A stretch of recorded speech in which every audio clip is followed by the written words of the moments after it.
Doctor Yunus প্রধান উপদেষ্টা হিসেবে ছিলেন, এখন তাকে প্রেসিডেন্ট করা হবে এবং বিপ্লবী জাতীয় সরকার গঠন করা হবে।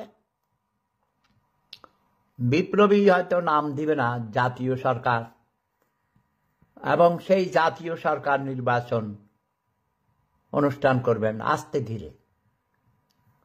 আগে সংস্কার হবে,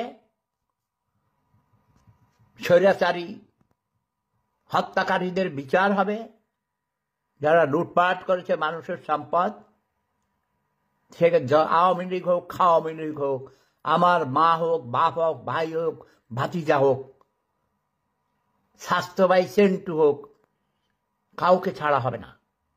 প্রফেসর ডক্টর মোহাম্মদ ইউনূস সাহেব আমার অত্যন্ত প্রিয়, শ্রদ্ধাভাজন। একসঙ্গে কাজ করেছি প্রায় 20-25 বছর। দেশ স্বাধীন হওয়ার পর এই ভদ্রলোককে অসম্মান করে যারা ভাগাইতে চায়, তারা জাতির শত্রু, দেশের শত্রু। আমি অনুরোধ করব তাকে বাংলাদেশের প্রেসিডেন্ট করা হোক এবং একটা জাতীয় সরকার গঠন করা হোক।